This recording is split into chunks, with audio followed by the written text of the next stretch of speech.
Sunday evenings, we've been revisiting our theme that we began the year with, courageous. What does it mean to be courageous? What does it mean to have an attitude and to have a life that literally exudes the idea of what it means to be courageous? Now, we understand that in this world, many people, many times are called to act with courage.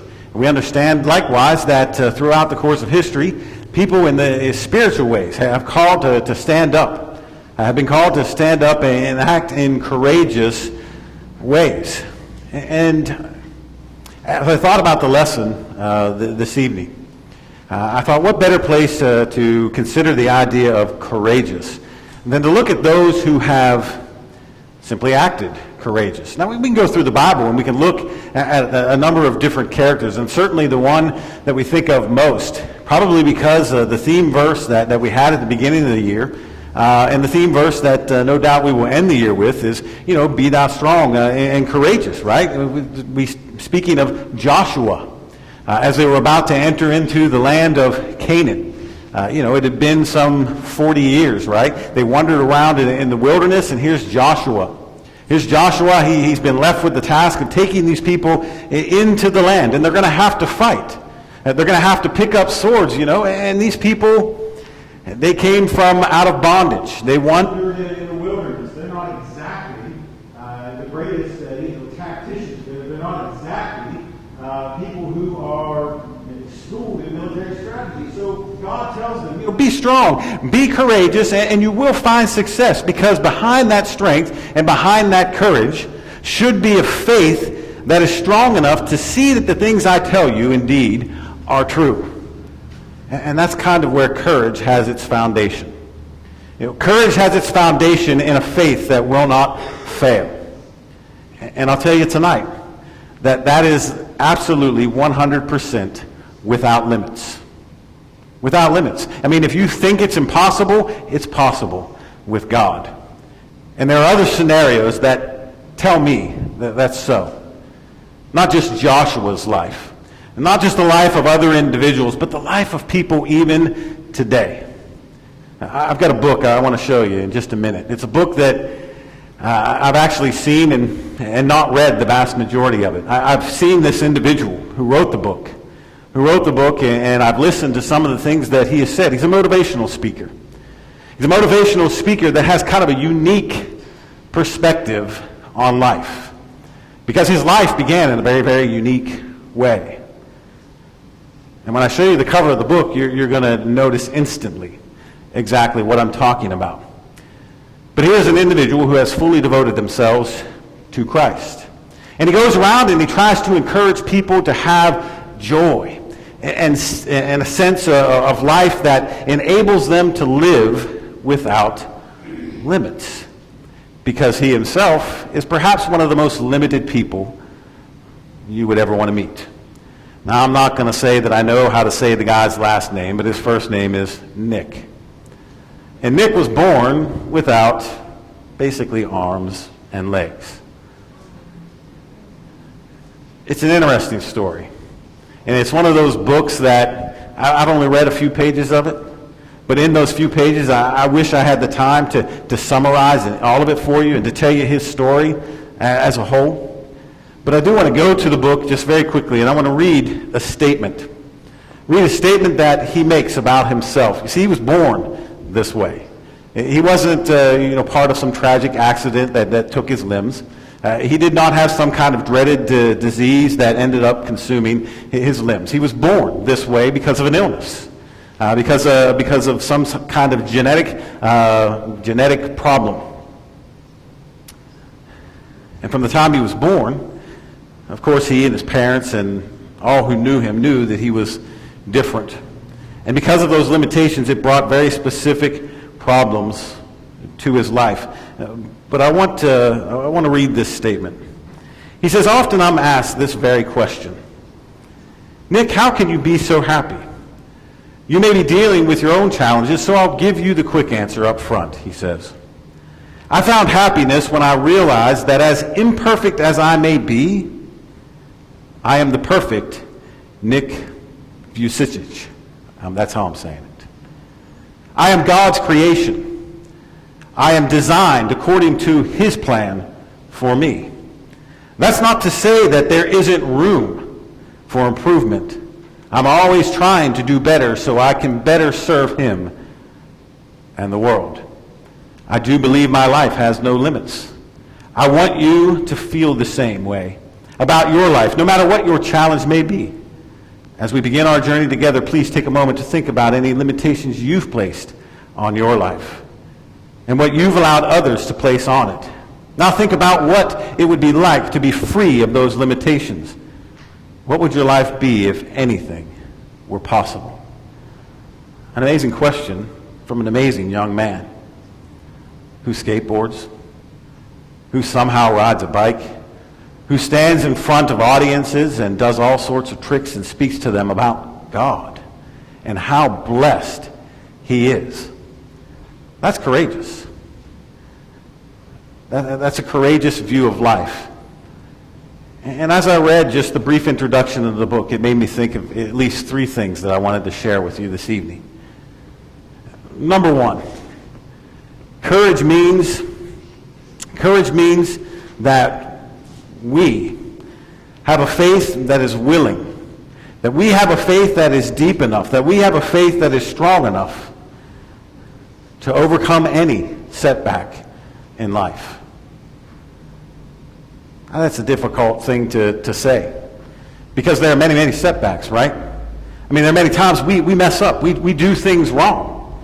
I mean, look at all the characters in the Bible. Find the one character in the Bible that didn't mess up their life somehow.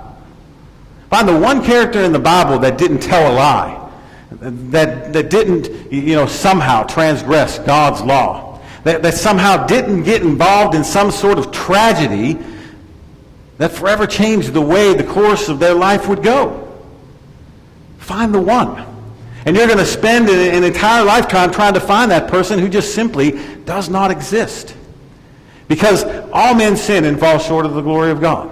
As human beings, we have a frailty. And that frailty has to do with the spiritual nature of who we are, and sometimes our unwillingness to discern that indeed that spiritual nature exists.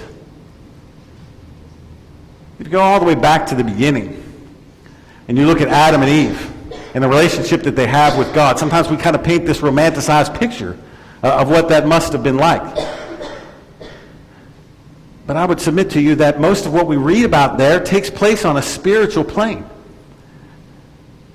When it says that God walked in the cool of the day, and that God came and sought them in the garden, it was through the avenue of relationship and depth of relationship that he had with them. Because they were spiritual beings. They weren't just created physical beings. If they were, then how would they ever come to know God, who is spirit? Sometimes we aren't real great at discerning that spiritual side of things. Sometimes when we think of an action or an act or an attitude or a perspective, we fail to take into account what might be the spiritual consequence here. What might be the spiritual ramifications of me engaging in this act. And we end up going against God's will. There are none righteous. No, not one. Matter of fact, throughout the Bible, we have all sorts of phrases like that. The one we like to quote is the one we've already mentioned. All men sin and fall short of the glory of God. But there are more descriptive ones. If you go back to the Psalms, it talks about how God searches the world to and fro. His eye is up and down and east and west and north and south. Maybe not using that exact language. Looking for the one righteous soul, and it can't be found. We all have setbacks. We all have things that challenge us and cause us perhaps to be a little prideful, to be a little reserved, and to not be so willing to kind of set our lives out there. Because see, as soon as we realize that we're flawed individuals, most people become defensive. Most people kind of duck and cover. Go away, sort of lick our wounds. We don't want anybody to see our weakness kind of thing. Courage is a willingness to expose those things and to overcome all but certainly, most importantly, spiritual setbacks. See, this is the thing that set David apart from Saul, is it not? Sure it is. Saul, he didn't really sin any more than David did. I mean, he took Agag and brought him back. He took the best of the sheep, brought them back. And in his mind, he was absolutely justified. Well, these are the best of things. God, I thought, for sure that you would want us to bring the best of the things, back. When God had already clearly spoken on it. I'm sure his intention was good. At least it seems to be. But it's still wrong. And in the end, and at the end of the conversation, you don't really get the impression that Saul is all that sorry about it. He continues to argue. Well, okay, then if I wasn't supposed to do it, well, the people made me do it. Yeah, it was the people. They kind of made me do it, sort of passing the buck, refusing to take responsibility. Not David. Oh, David had his cover-up. And the cover-up was had to do with, a murderous plot, and the murderous plot stemmed from, an adulterous affair. And it was a horrible thing. And people lost their lives. And the child that was born of the relationship, it ends up dying. But here's David. And David, the man of contrite heart, and says, O Lord, against you, and against you only have I sinned. Wash me. Cleanse me. Make me white as snow. Do not remove your spirit from me, he says. We have to have that kind of courage. The kind of courage that says, yes, it's a setback. Yes, it's a weakness. But I acknowledge my weakness. I acknowledge my flaw. And I give it to you, God. Because only you can help me overcome. It sounds like such a simple thing, does it not? But how often do we struggle with that? How often do we struggle? I mean, we know deep in our hearts that, what we've done is wrong. And we know that what we've done is not only wrong, but it requires a certain course of action. See, God has a plan. And the Bible details that plan all the way from the Garden of Eden through the patriarchs up through the Ten Commandments and the law of Moses and into the New Testament where everything is consummated and righteousness is fulfilled in Christ, and we're given steps along the way. And it all begins with God's Word and the strength of conviction. God becomes more important to us than our pride, than our wounds, than our clinging to the things that cause us the moments of pleasure or bring us the moments of pleasure.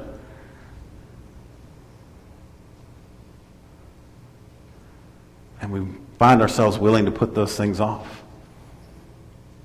And being willing to put those things off, we're willing to put on Christ. That is, we're willing to live the same life and say the same things. We confess. And then ultimately, we see ourselves. We see those sins that are attached to who we are as something that is a detriment to us. It's funny. I've been teaching PE down at Gulf Coast. It seems like one of those things that they're constantly tasking me to do. I don't know what it is about PE teachers.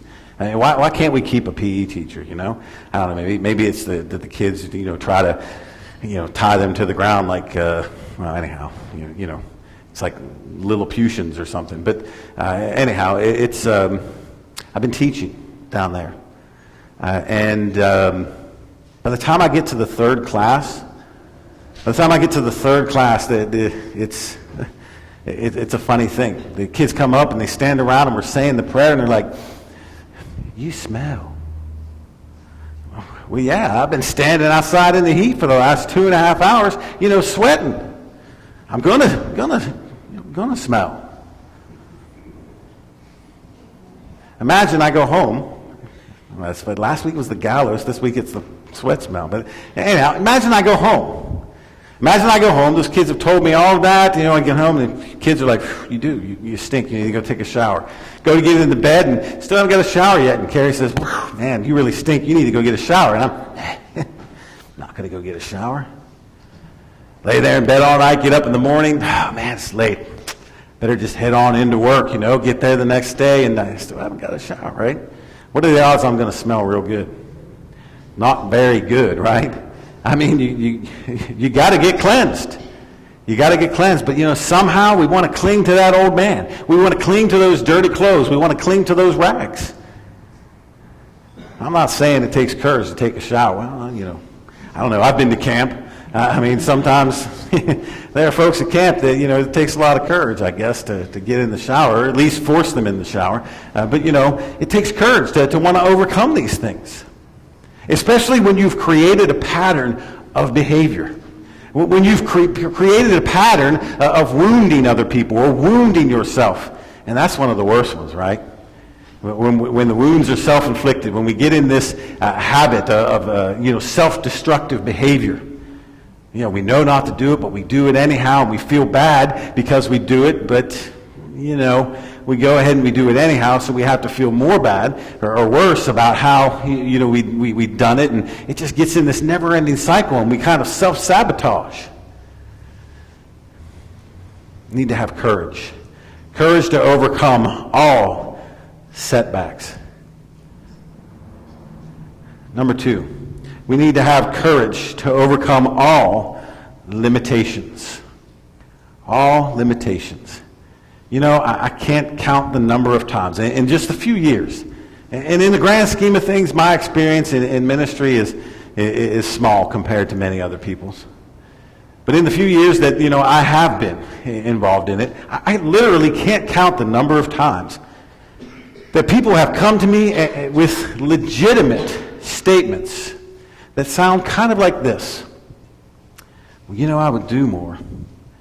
And I'd be more involved in the church, but you know what? I'm just not as blessed as brother so-and-so or sister so-and-so. They're really smart. I'm not that good at thinking.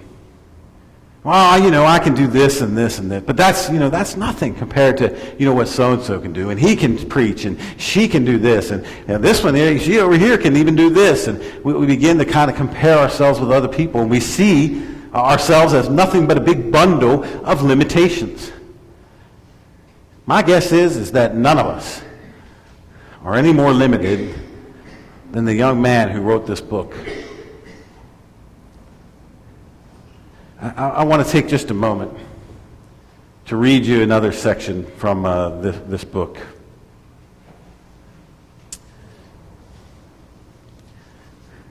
Talking about his birth. It says, when 2 ultrasounds were performed during my mom's pregnancy, the doctors detected nothing unusual. They told my parents that the baby was a boy, but not a word about missing limbs. At my delivery on December 4th, 1982, my mother could not see me at first. And the first question she asked the doctor was, is the baby all right? There was silence. As the seconds ticked by and they were still not bringing the baby for her to see, she sensed even more that something was wrong. Instead of giving me to my mother to hold, they summoned a pediatrician and moved off to the opposite corner, examining me and conferring with one another. When my mom heard a big, healthy baby scream, she was relieved. But my dad, who noticed I was missing an arm during delivery, felt queasy and was escorted out of the room. Shocked at the sight of me, the nurses and doctors quickly wrapped me up. My mother, who had participated in hundreds of deliveries as a nurse, was fooled. She read the distress on the faces of the medical team, and she knew something was very wrong. What is it? What's wrong with my baby?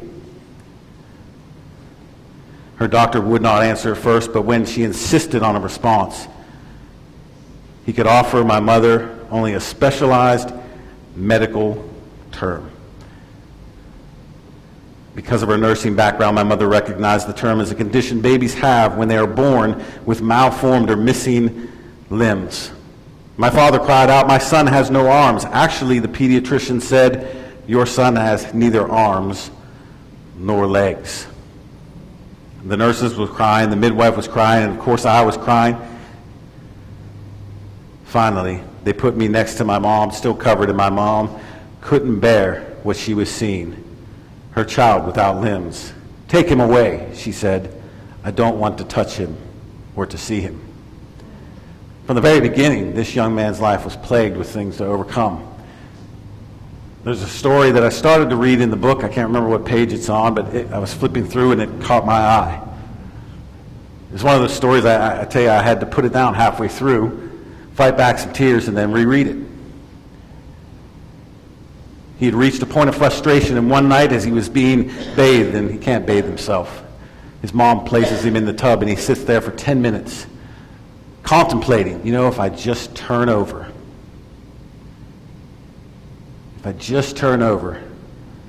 face down in the water, in 10 minutes' time, I could. And then he just kind of stops and contemplates, and the story goes on and tells about how he does.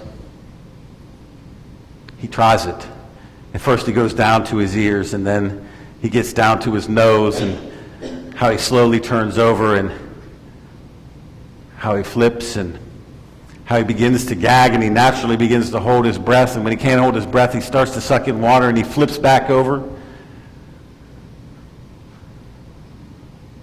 And he has this epiphany as he's choking up the water that was attempting to get into his lungs. And of course, in his words, he says that God somehow spoke to him and told him, you know what? As hard as it is, your life is worth it. As hard as it is, and as limited as you see yourself, there is a plan for you. And his whole perspective, he says, changed that day. We may not do that type of thing. We may see ourselves as blessed. But I would bet you that most of us see ourselves as being somewhat limited. Let me go back in the Bible. You see this is kind of a natural thing, right? God comes to Moses. He's there at the bush. The bush is burning, but it's not consumed. God tells him, you're going to have to go back to the land of Egypt, and you're going to have to set my people free. And what does Moses tell him? He goes through a series of what we call excuses, but you'll notice that most of those excuses are about himself. He begins to underestimate his own ability, right? Well, they're not going to believe. Who am I? Why would they ever believe me? And I just can't speak all that well. We see ourselves as, very, very small in a world that is very, very large. And yet, through the power of God, our perception ought to be much, much bigger than it is. After all, look at all of the things that happen in the Bible that begin with one person doing one thing. Look at all the things in the Bible, in the lives that are just so dramatically changed because one person chose to do one thing that God had asked them to do. And it's phenomenal. It's just amazing. When we see ourselves with limitations, when we see ourselves in that negative light, which is often kind of ingrained in us by this world, which has this kind of weird perception about who we are. It's funny. So many people in our day and age want to talk all about, confidence and self-esteem and all of that. And the very world that tells us we ought to have a better, estimation of ourselves is the same world that constantly beats us down each and every day. It's this amazing paradox of behavior. The only way we're ever going to find this real confidence to overcome our limitations is in God. I guess the one I think of most often is Elijah. When he hit his low point and he went and hid in the cave, what brought him out? What brought him out? Well, he ended up having to get rid of all the nonsense and the junk and the talking that was going on in his own head. That's what that whole whirlwind and fire and stuff is about. Get rid of all that stuff, Elijah, and just listen to the still, small voice of God. Filter out all the nonsense that the world is telling you. Get rid of all the talk that you do, convincing yourself that you're no good. You can't do it. It's just not good enough. You'll never be able to. And just listen to what God has to tell you. Think about it for just a minute. The next time you get in a situation where those butterflies start creeping in and you start to wonder, can I really do this? Can I really go talk to that friend that I've always wanted to talk to about maybe coming to church? And can I go over here and do this? And can I really say this? And can I confront this? And the next time that type of situation comes up, just think about that statement that God made, that all things are possible through him. And then just simply do it.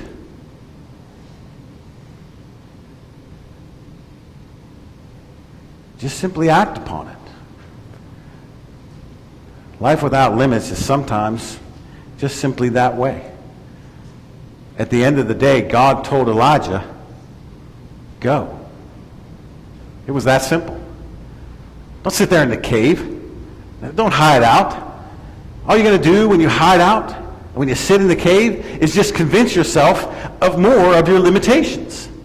Well, the queen is after me, and no one is with me, and pretty soon the rocks are going to rise up and stone you without anybody's hands. But you can overcome. But you have to perceive life without limitations. And the final thing I want to mention tonight is that we have to have the courage to persist. The courage to persist. See, sometimes it's not enough to simply overcome the setbacks. Some folks are real good at overcoming the setbacks. They get on the other side of the hurdle and then we stop. We stop. Well, you know what? There's more road. The journey's not completed. I love Paul's language at times especially when he uses the sports language.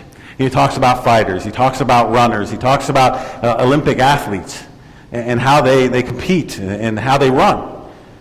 And one of the things that Paul says there is that, if you're going to run and you're going to run to win, then you have to run on the prescribed course.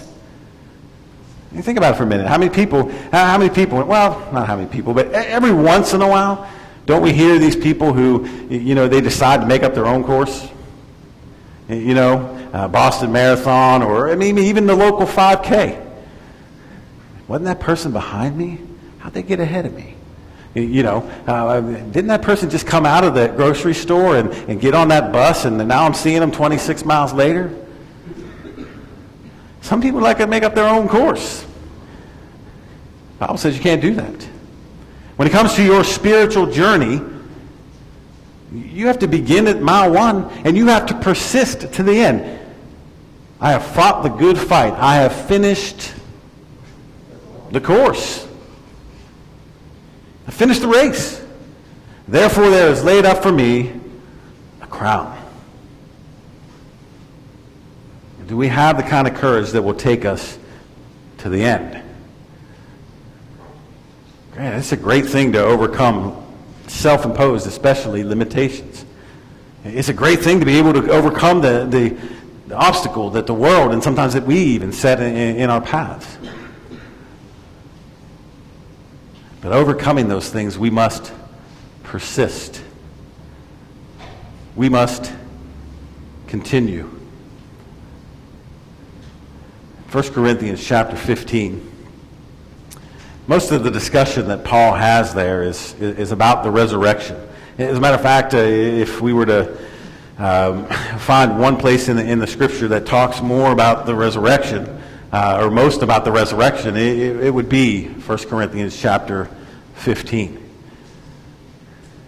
The resurrection is essentially, if you put it in different words, a discussion of victory. Because that's when Christ came the victory. He died. He went to a grave, but he rose again. That's the good news, right? He rose again. There is a resurrection. And chapter 15 is all about convincing us that there is a victory. You can win. You can win. But I want us to notice the last verse in this chapter about victory. He says, "Therefore, my beloved brethren, be steadfast, unmovable, always abounding in the work of the Lord."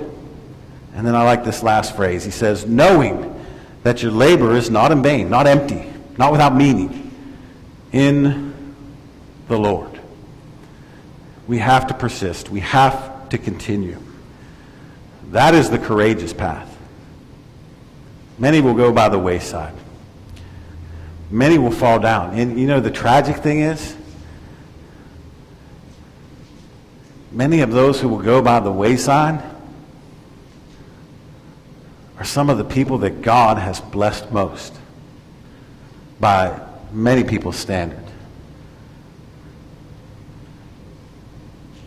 They've got minds that can think like no one else. They've got all four limbs. They've got bodies that work perfectly. They've been given maybe a step up. And yet they toss those things away, using them for the world rather than the purposes of God. But on the other hand,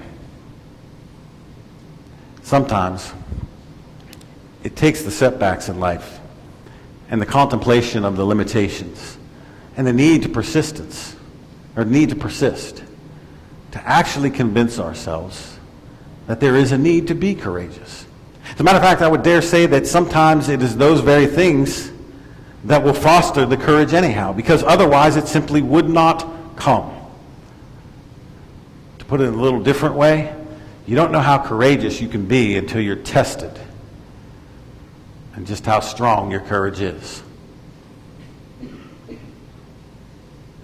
Some pass, some fail, and I would hope that each and every one of us would be determined to prepare ourselves, to give ourselves the greatest position by which we can overcome. And there's no better position. Well, let me take that back. There is no other position